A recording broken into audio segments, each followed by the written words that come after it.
Hello, and welcome to the Green Grassroots of Football with me, Andy Glover. And at the moment, that's it. My usual co-host Mark hasn't arrived yet. Hopefully he does turn up. In the meantime, I'd like to thank our sponsor, Rachel's Bookkeeping, for all of your bookkeeping needs.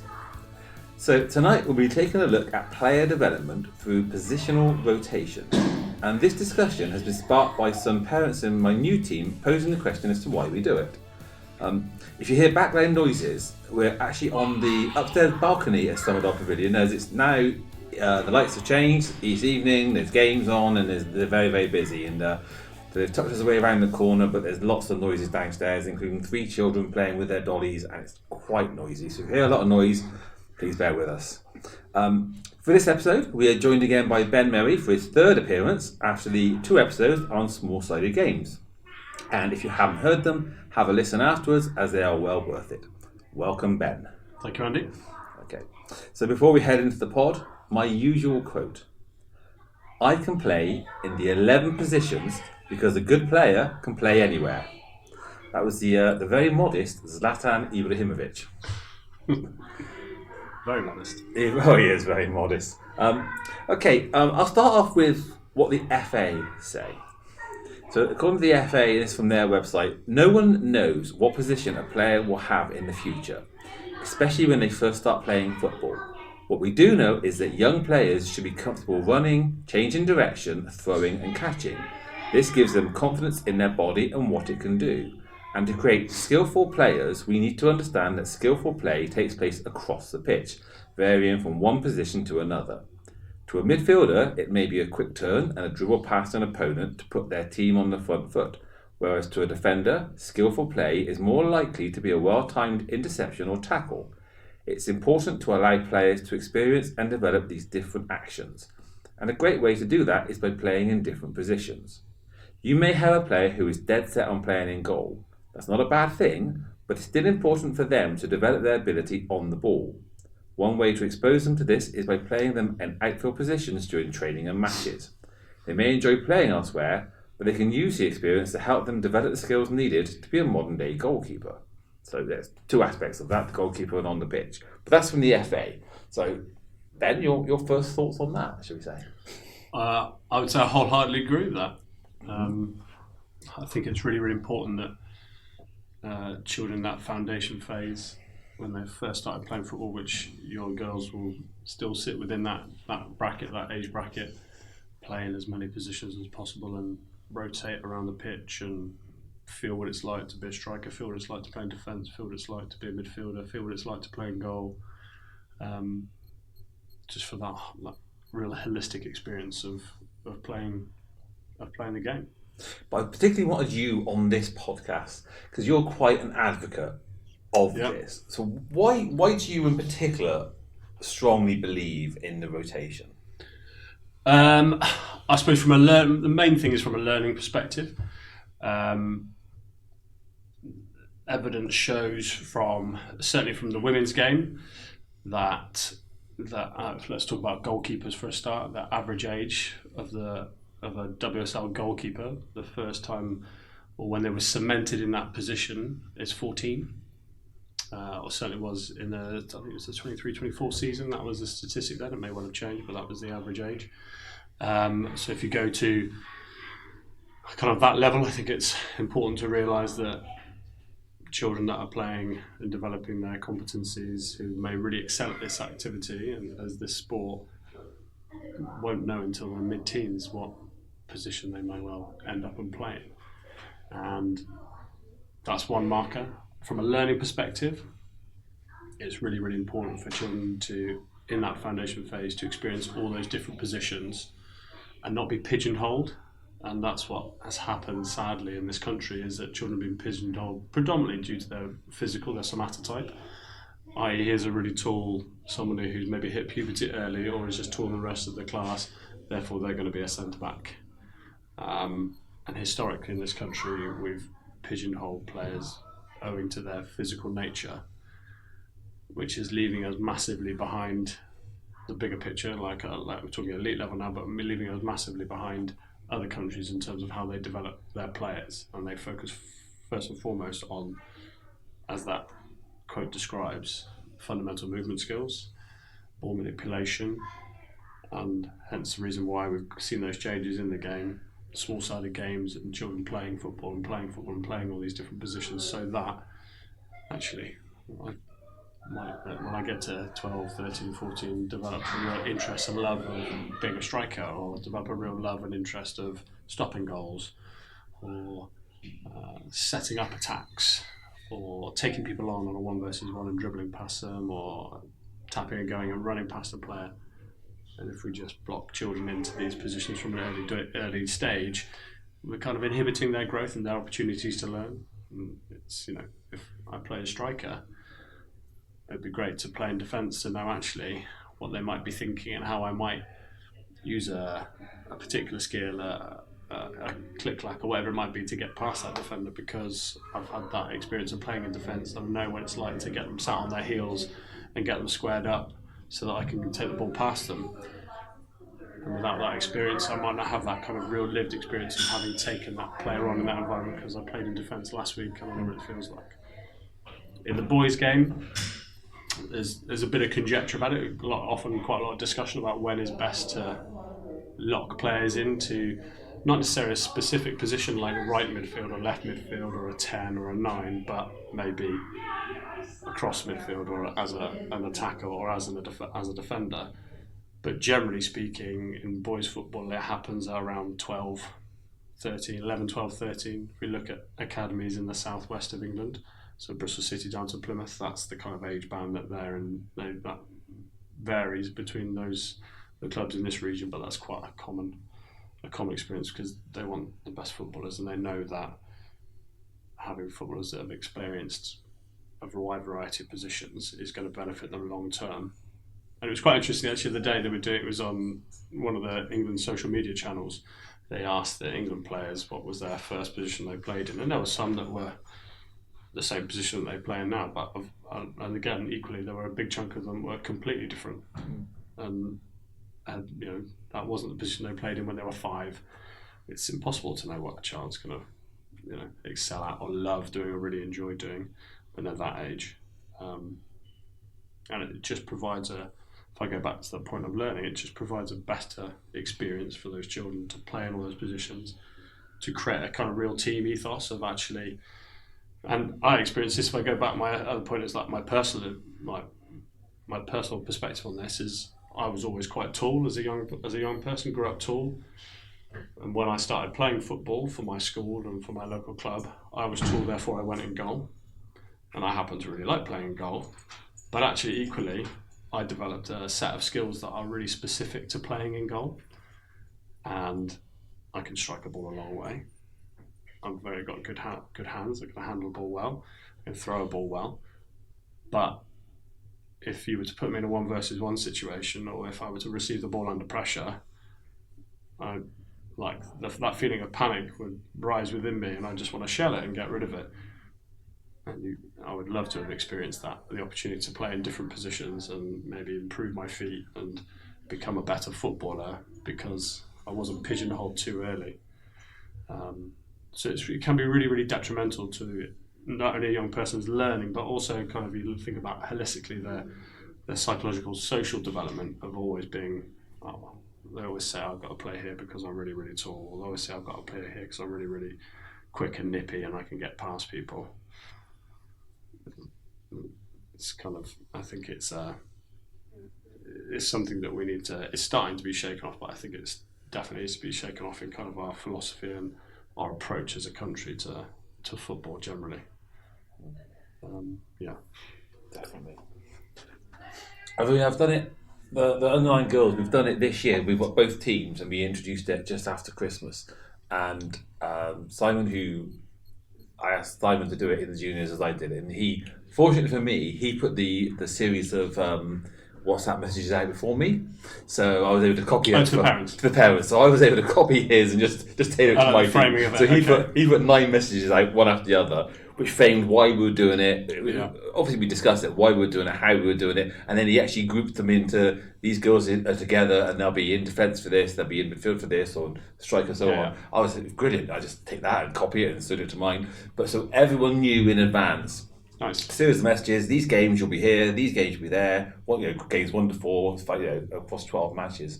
And he said nothing but positive feedback. The girls were hesitant to begin with, and and they haven't necessarily enjoyed playing those positions, but they've grown used to them, and the parents have seen the benefits.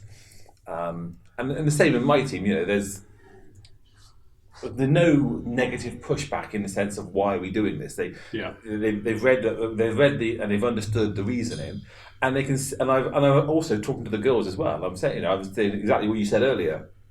If you're a defender, how do you know what a striker is going to do as they're coming at you with a ball, unless you've had a go in that position yourself and you've attacked a defender? And they're looking at me when I was telling them this. They're going, oh. They were nodding. I mean, they're only 8 years old, some of the girls on my team, but they're still nodding and they're sort of understanding, comprehending the reason behind why we're doing it. Yeah. They might not enjoy necessarily playing some of the positions we're putting them into, but they're understanding why we're doing it, which is half the battle, I think. 100%. And I think at that, so your age group and down, definitively, they're playing, and ours now, I know there's changes coming to the formats, but 5 versus 5, 7 versus 7, it's you need to have flexibility. Hello, Mark. And Mark has just started. I said he'd be here. I told you. I said Mark, the co-host, would be here. Welcome, Mark. Hello. Football games going on. You need to have flexibility. Yes. And you need to have players that can understand the principles of defence, understand the principles of attack, and can, with so few players on the pitch, they need to be flexible, and having an understanding of all those different positions is going to benefit that team as a whole. As we move, so next season we will be moving to 9 versus 9 as an age group, even though in future year, like you'll stay at 7 versus 7 for another year. The positional understanding, because it's starting to look more like the real game, the 11 versus 11 game, become more important as we play 9 versus 9. So then, this is at the back end of this season as we are now, we've just asked all the girls, what's your 2 favourite positions that you really love to play in? What are they? We've then looked at those as we've mapped out our 2 teams for next season, because the likelihood is next season is we're going to have, they're going to spend far longer in those positions now. And actually one of our teams, the team that Iron, we've had to play our girls, because we've had so many injuries, some weeks we've just had 7 each week. We've had to play girls in more of a set position this season, more so than I would have liked to have done if we'd had everybody available.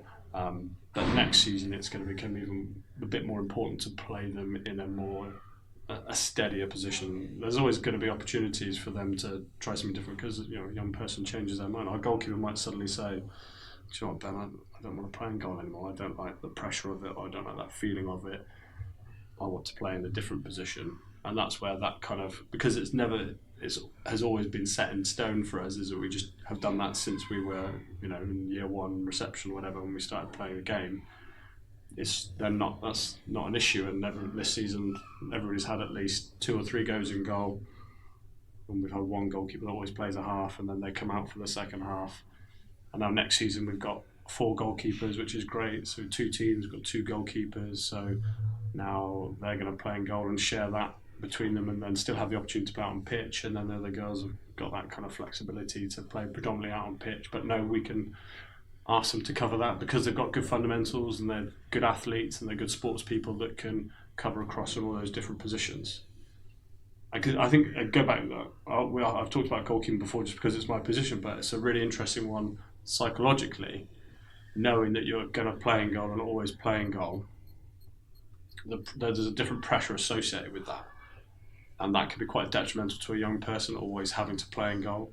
Brisington, I was chatting to the manager at Brisington, he's lost his goalkeeper this season and just doesn't want to play the game anymore, and has fallen out with it because they were kind of just played in goal. And that feeling, especially if you're on a bad run or you've had injuries or you're not doing very well, and always that person, you make that mistake as a goal, someone else makes a mistake, nobody really notices it.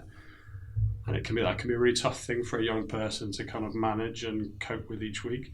And similarly, as a striker or a midfielder, if someone's expecting you to score every week, or somebody's expecting you to set up the goals every week or stop the goals each week, actually that can, to play in a different position just releases you a little bit and reminds you of actually the game's really good fun, and it's quite nice to be able to run past somebody. It's quite nice to be able to shoot a goal. And I never scored a goal. I played football for 25 years. I never scored a goal. I wish I'd had the opportunity to score a goal, but I never played. So you say next year they'll be more fixed, and then the year after is when they go competitive. Yes, so this is our last year of developmental football. That's the same what we've said to our players, that by the under-11 season, we would expect, we're still going to carry on rotating, but by the under-11 season, either there then or by halfway certainly, we would know and be looking to be playing them on a regular basis in those positions. If you look at the size of that, we train next to one of our nine-a-side pitches, and we've been talking a lot about that transition to play on that pitch and preparing for that for next season, because it is markedly bigger. The goals are markedly bigger, like wider and with taller goals.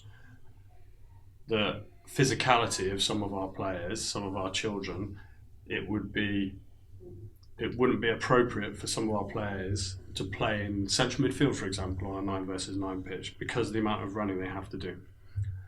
If you then put in puberty and children reaching that at different points and realising what their body can do, and that might impact upon a young person's cardiovascular fitness. We're at grassroots football, you don't know what they do outside of your 2 training sessions a week. There are some of our girls that would find it quite demoralising playing in certain positions on a 9 versus 9 pitch. So that has to come into it as well, that kind of the well-being and your understanding of your players, the children in your team, when you get to 9 and then 11. If they want to play, they're in a buzzing to do it, then I'm going to give them the opportunity. But a lot of ours are getting to the point where I really like playing in defence. I don't mind having a go around now and then, but this is where I feel more comfortable. I feel happy playing here. I know that I can manage my body in that environment. There's going to be periods of rest when I'm playing in central defence, whereas I know that so-and-so does a lot of running and I can see them sprinting forwards and backwards, and actually that's not I don't feel comfortable doing that. So that's another thing that I think is an important consideration when you get to the bigger formats, the 9s and the 11s, is the physicality of the game changes massively. So that's a really important consideration because you want to keep them playing the game, you want to keep them loving the game at grassroots level. We want to put somebody off by forcing them to do something that actually they're bound to, have a tough experience. So I'm going to be Mark in now. Now he's had time to settle down and calm down and have a sip of his beer. You're going to have to come closer, Mark, to the microphone. You're sat in the corridor. You're picking up the children behind. Sit in this corridor. So you are obviously at that year before competitive. Yeah. You've also done the rotation. Yeah. Your experiences have been slightly different because you said yourself when you were starting doing it, there were some girls who just didn't want to. No, they said you play in defence and you say like have a go up front, and 5 minutes later they're back at centre defence. And so eventually we've had to say like you're comfortable at playing in defence. That's where you want to play. But you brought it in later, didn't you? You didn't do it right from the beginning. So saying I did it right from the dot. I remember you saying you were starting to do it. At 5v5 we played 2. Generally we had enough players. I think it's 2 subs or whatever. Yeah. They had. There was 2 of them, so you had 5 aside. So they played 2 in defence, 2 up front, and then 2 at centre. So it was we did that for the first year. And then by the second, it was then sort of, you could almost see with ours then where they were comfortable with. We did slight changes with them. But even we found from an early age, certainly with the juniors, that they would almost naturally picked where they wanted to go. Bizarrely, the position we struggled was getting a striker. Yeah, that was the hardest position we found to fill, yeah. And in the end, my daughters had to do it because nobody wanted to play striker. Yeah, we haven't got many, ironically, that want to play striker next season either. I mean, a lot of people want to play midfield. Yeah, we're happy to play in defence. Just wanted to. So we had those, and we tried slightly, but yeah, it was more fixed and more with the thing like our keeper. wanting to be a keeper, and that's all. You try to put her out on pitch, and she's nervous and stuff. So she's like, you can stay in goal. Again, I think a lot of it is to do with the girls' personalities and how they are. And as a coach, I mean, you know, you can. The philosophy of going from, you know, like striker, midfield, defence. You know, you can move them all about.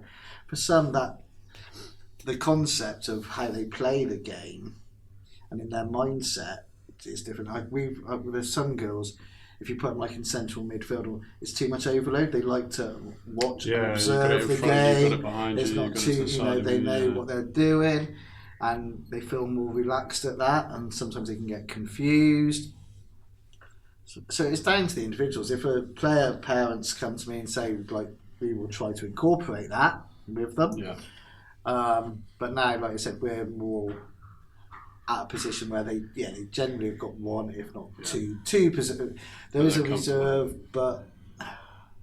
and that's how we play. I mean, the girls are now, I said we're under 11, going under 12 next year, so it's competitive.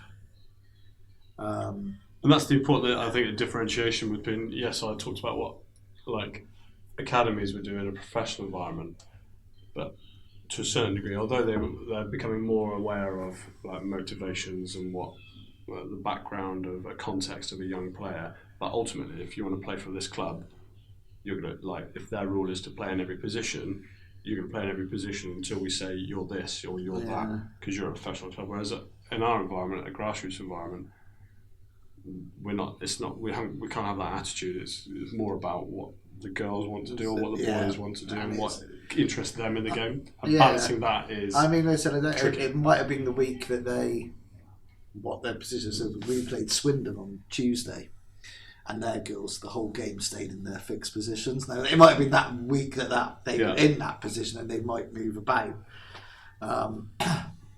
But yeah, they stayed in there. They had the 2 feet, but they were excellent with playing from the feet and stuff like that, and pressure, which was a good challenge for the girls. But it's as I said, I think we at grassroots, you have to tailor into your girls' and the boys' personalities and where they want. And I think when my two were growing, Corey virtually left back from his first training session and he wasn't moving. That just because of that's his personality, and having again a bit of autism and stuff in it. Oh yeah, like so that's consistency. And that's like, and that's where he felt. I don't think he ever moved, did he? Probably the left midfield occasionally. He did fine, but it was kind of just slightly further forward from where he usually standing. So, but if it's not part of what just from the get go, it's harder to bring it in. Yeah, if that's just not the approach right from the get go. We do this. We play all these different positions. Because naturally, that's how adults will talk to their children about the game. They'll say, you play straight. They'll start understanding positions. They'll play it on the PlayStation. They'll play FIFA, and they'll start to understand it. And then that's where it can be easy just to. And this is why I go back to the learning element. It can be easy just to acquiesce to that and just be like, you do that. Whereas actually, we still got it. Even in a grassroots, you still got a challenge. And if you get it into that philosophy early, then come these like late primary school age group, at the end of the foundation phase, you'll be in a far better place if you hadn't have done it. But I said earlier to Ben, we put Messi out, and both the juniors and the Wanderers' parents have responded really well to that. And obviously, Ben did it right from the start. Because you didn't get it right at the start. So how did your parents react from both sort of sets, both juniors and Wanderers, when you started doing it? What was their reaction to it? Generally okay. You always get a mixed opinion, won't you? And that's you'll get positive and negative feedback on X, Y, Z, and you still get positive and negative feedbacks on certain things now. And again, when you speak to parents and stuff like that, if you've communicated it.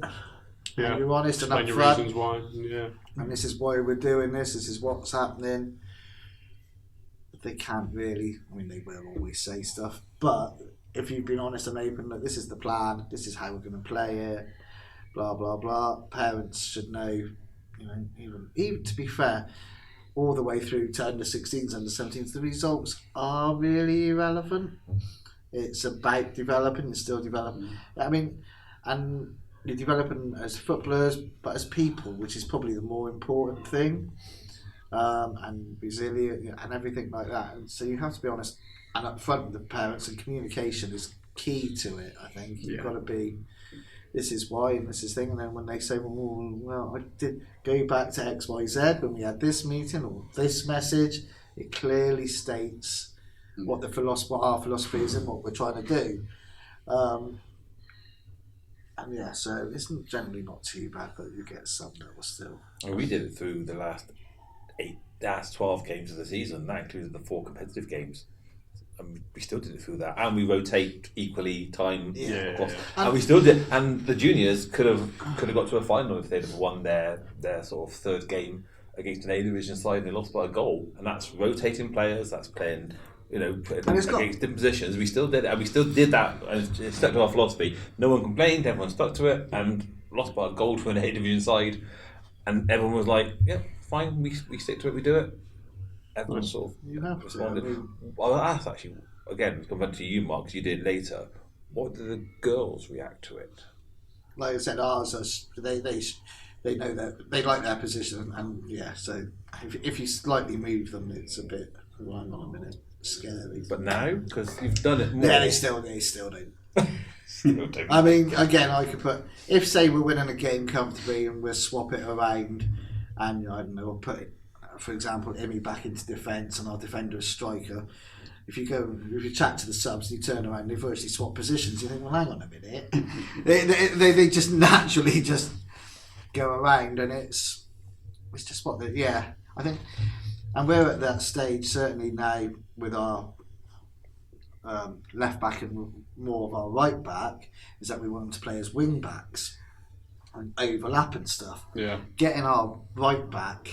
Is taken almost all seasons because she's a defender. Yeah, is taken almost all year for her to. But you can go and she look.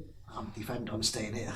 No, you can go. Whereas that's taken almost a year. If you, I'm pointing here. Sorry, listen, I'm pointing. If Ben brought that in, you'd have no problem because you've already had them playing in different positions, including a more forward position. Not really. I mean, we're starting to, like I said, we're starting to get the positions they feel more comfortable in. But if you said to the right back, I want you to overlap and go forward, because that's they've done the forward position or midfield position. Experience of running past and dribbling the ball on 1 versus 1, the kind of things you'd feel at that side of the pitch. Yeah, and this feeds back into the benefits of rotating, even if it's just for that, give you that competitive advantage when it comes to those attacking things. Yeah. Actually, we need you to overlap the player in front of you. You're not a defender, you're also an attacker as well when it comes to these items. It could just be as simple as that. We had a player join us from Whitchurch in your age group, remember it folded? Yeah. And they had somebody that was playing up an age group into what was then the under-10s when she was a 9. And she joined us. And she'd only ever played in defence at Whitchurch. And I remember in training saying to her, "Oh well, we play. When you start playing games, we play all over the place. You'll play up front, you'll play in midfield. You will play in defence games. I know you enjoy it there." And we did our little survey. We need to do another one actually, but did a survey, and I checked in with her parents a couple of times to see how things were going. And one of the things she enjoyed doing was having the opportunity to go past the halfway line. And she scored. She's one of our she's just kind of really pushed on this season with a new team and has developed as a player massively. And now when I asked her what position she wants to play in for next season, what are her 2 favourite defending was still there, but the first one was playing in midfield. And she wants to play in central midfield now, and you see her driving forward with the ball and these opportunities to do things that she never had chance to do before, to take a player on and she's just an unbelievable passer with the ball, and just to see how play diagonal passes onto straight runs or straight passes onto diagonal runs and stuff. It's brilliant to watch. It's unbelievable. When I think back to my first team, it wasn't about player rotation, but Mark Webb, who's one of the Red Falcon managers now, he came to me and he played right back, and I asked him to push into midfield, and it just changed our team and changed him completely, become a completely different player and become one of our star players. Yeah. He'd always played right back, but pushed him into midfield, it completely changed him.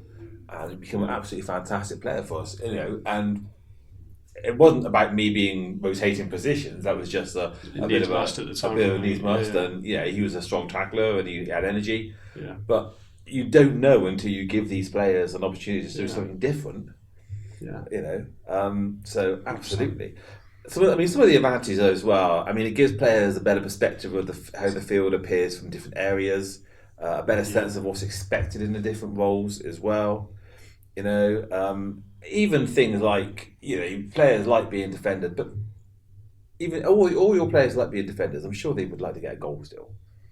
The chance of scoring a goal, because Mark's complaint about the silent weekend is, what if it's the 1 week that a player scores a goal? Or scores their first goal. Yeah. You can't cheer. They've scored their first goal. Yeah. So it could be a defender, and so those defenders still want those opportunities to have those chances. So there's all these advantages of doing it. Definitely. And actually, that's happened this season. We everybody in the team that I look after on the weekend. Everybody scored a goal, and one of the players has scored her first goal this season, and they were playing up front. And they like playing in defence normally. They scored their first goal, and it was just a really wholesome, lovely moment that provided that opportunity for that person, that platform for them to experience what it's like to score a goal with their parents watching, to score a goal whilst playing with their friends that they've played with since they were 4 or 5 when we started Wildcats and stuff like that. And that's a really lovely thing to happen in terms of the environment of grassroots football, to experience and to see that happening. I think, wow, it's that's a lovely little moment in time, a little snapshot of a lovely, beautiful moment of what football can do. And I said, when we were playing, when the boys were playing, when Finn scored his goal,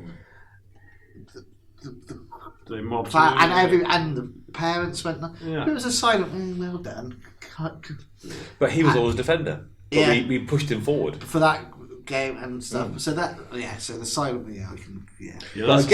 that's addressing other issues. Which was, I think, 2 or 3 podcasts ago we addressed this. Yeah. But we pushed him forward, if you remember. Yeah, we did. We changed his position. Yeah. For that game, we pushed him forward and we rotated his position to give him the opportunities that he didn't normally get. No, and you can. As I said, we still do it, even with our juniors, when you have to do it for certain game situations. Yeah. I mean, we've got a very competent team, haven't we? So. Again, we're a strong side to go. Especially in some of those cup games. Yeah, the cup games. When you realise actually if it carries on like this, it's just demoralising. So. Yeah. We never tried to beat any team excessively. Yeah, no. And as soon as we would go so much, obviously we'll do the mercy rule and stuff like that. But we've had games where this season the goalkeeper has gone up front and things like that. And it's more of a case of, you might be feeling uncomfortable. We also don't want to go and humiliate X, Y, Z. So then we play them in all these different positions and they do get the experience of doing it. And it's, But it's also better technically for players as well. I mean, at the moment, certainly at my level, the ball goes into the defender and they've got time to turn and pass the ball. As they move up through those age groups, the ball's going to go into the back of the defender and there's going to be an attacker right on their back. And they are not going to have the time to look and turn and everything else. If they've played in midfield, they've played in up front, and they've had those times where they've had players on them pressure, and they've learned to be able to hold off and turn and play that. But when they move up through the ages and move up the age-wise, and that happens to them as defenders, they'll be more aware of that and better placed to receive it and do it. If they're just playing in defence, when that happens to them suddenly, they won't be prepared for it. By playing in the positions where it's happening now, they'll be better prepared in their defensive positions, as it were, for when those times come. There's also a lot to be said though for not rotating. For instance, again, and it's perhaps as you get older, nothing better than having a good defensive pairing at the heart of your defence, 11v11. A good central midfield there. So you do need those relationships. So I'm not saying you need to rotate your players right the way through to your under 16 to adults. I'm not saying that at all. You do still need to build up your partnerships. So we're not saying, hey, rotate players every week. But what we are saying is that comes especially in the adult game when you're playing well, if we're playing locally, if you're playing 30, 40, high 20s games a season, then relationships are key. But we're playing 12, 13 games a season. By the time you're under 15, 16, you're playing 30 No, games. I'm talking about now. Yeah. So the relationship piece isn't as important yet, but 100% when you get to 9s and 11s, I can see why. Like knowing what somebody's going to do, you can predict that actually they're probably going to go and press the ball, whereas I'm going to sit a little bit deeper, or I know that when I play that bounce pass inside, that my left back is going to overlap me, and I can whatever it be, and I cover him for them whilst they take receive the ball. So on the 9v9 I said the relationships we've had now going, and the way they play, not almost detriment, but the class is again. I could look at say Imi, where she's developed as the striker this year.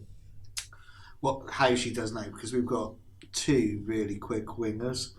Basically, as a striker, you can almost predict what she's going to get the ball, hold it up, look, and she's either going to spin and go out wide to that person, and then she spins and goes. Yeah. And it's virtually what she does every single time. It's to the point now where we're saying, well, you can actually you turn and have a run yourself, but she's where we've got her to hold the ball up, look and see which winger's gone, and she does, and it's gone straight away. She's developed that, but that's that understanding that she knows. They know, the wingers know, as soon as she gets it, get on our bikes, and that ball's coming through to us. Nice. And so the understanding that they do have, the central midfielders and the through balls that are now coming through, they know whoever is on the wing at the time, which one's quick, which one's slow, not slow, but slower, but so to either play the through ball or to feet, whichever suits them. So that understanding, where certainly on this 9v9 this year, we've had them virtually more in a fixed positions. As the seasons come on, is definitely. That's why it's more important, I think, like I said, to these formative earlier stages, the 5s and the 7s certainly, to do this rotational thing.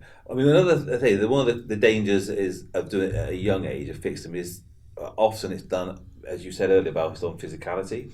And height. But quite often that changes as they grow, and a tall player at 7 and 8 might not be that tall player. No. We talked about this earlier, but what about in European countries? Because am I right in saying in European countries, they'll push bigger players up anyway? So if you're a bigger player at 8 or 9, and they'll put you into the under 10s because you're a bigger player. I would say I don't have a huge knowledge base of like individual nations, but I know that there's a lot more flexibility between ages, especially the pro game. They'll want to challenge players by moving up an age bracket or moving down an age bracket, and there's less. So if you were to do that in England, if I was an under 14 being told to play an under 13, there'd be quite a negative connotation associated with that because I'm playing with. Whereas again, there's a bit more normalised in certain European countries that's just part of your journey. Like, we're challenging you here, we're going to challenge you here. Actually, you're really underdeveloped physically in comparison to the under 15. So let's put you in that and see how you shield the ball and how you cope with the physicality of that game. And then you'll bounce back down to your age. When everyone catches up, you then come back in with everyone else. Exactly. Yeah. There's a bit more fluidity to that kind of development program. But that, where you were saying how we are, I think you said earlier, we're still a bit behind the European countries. Yeah. And I think a lot of that is we're still too competitive, I think, in our approach. At a young age. A lot of this conversation does boil down to that in terms of your personal philosophy, doesn't it? If your philosophy is one of development and learning and getting everybody to get better at this game collectively, then you're more likely to lean towards let's shift players around, let's mix them up. If your philosophy is one of competition and I want to make sure we win every game, then you're more likely naturally to lock players in. So if I know that I've got somebody who scored 10 goals in 3 games, then I'm probably going to play them in central midfield or striker when we're playing 5 versus 5 because they're going to smash in some goals. So it really impacts upon your personal philosophy, how you're going to approach it. And that's where, like, historically in this country, we've gone too early down that route thinking about the outcome, the end product, as opposed to development of long-term development of children as footballers and their enjoyment of the game. Yeah. Okay. I think I covered all my points. Ben, do you have any points you wanted to raise in regards to rotation? I think I revisit the fact that it is easier if you do it from the get-go.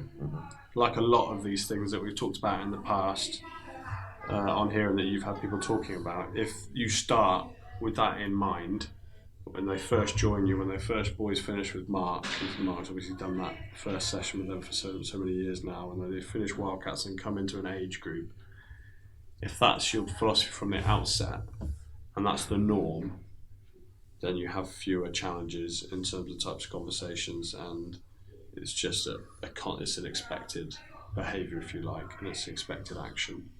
Bringing it in is harder, and gets progressively harder the older the children get. Yeah. Because children know their own mind at that stage, and parents know their own mind and want to. Parents more so. Yeah, and so it becomes more of a challenge.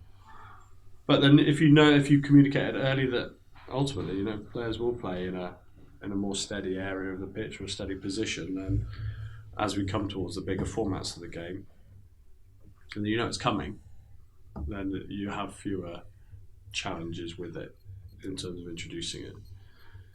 But that's why I go back to our biggest kind of successes. That I think our communication with our parents and our age group is one of our successes, because apart from one player, we kind of have the same girls that were with us when they were 5 that are still playing now, and the girls that have joined us generally have stayed with us and have enjoyed playing and have learnt as they've joined, and have learnt the game and developed their aptitude for the game, playing in those different positions, and that's just okay, that's how it happens here. And it's certainly, as a learning tool, it's a brilliant thing, and as just to experience that joyful moment of seeing somebody who's never scored a goal before score a goal because they've got an opportunity to play up front is just a lovely moment. That's what grassroots football's all about. Yeah. To see those moments like that, it's just lovely. Yeah, brilliant. Mark, any final thoughts for you? Like Ben said, if you start, you have to almost have that for how you're doing it from a philosophy from the younger age. Certainly, by the time you've got to time end under 10s to finish, you've got to have a pretty rough idea. Yeah, because you'll have an idea, but then you'll see. There's always and listening to the girls and boys, how they feel comfortable with different situations and stuff like that. I said, but like Ben said, communication is key, and I think as a club generally we're pretty good with our communication with the coaches and stuff that we have, and that's crucial to it. But yeah, if you can move them about, they get a different view of different types of the game. Totally understand that, get that. So, but yeah, it's all good. I think from my point of view, it just helps. I think everyone learn their own strengths and weaknesses as well. That's another bonus. Yeah, so, definitely. It's good for that position. Good from that perspective as well. Okay, all right. I think we'll end the pod there. So Ben, thank you very much. No problem. Mark, thank you very much. Yeah. And listeners, thank you very much. And listen out for the next one. See you next time. If you like this podcast, then please email us your questions, comments, random thoughts, anything you want to share with us at greengrassroots@gmail.com. You can contact Mark and Andy through X at Fry Club JFC, on Facebook via Fry Club Junior FC, and the Fry Club website is www.fryclubjfc.co.uk. You could also type out a fantastic review on Apple Podcasts or give us 5 stars on Spotify. You've been listening to a We Haven't Got a Clue What We're Doing production, produced and edited by Andy Glover.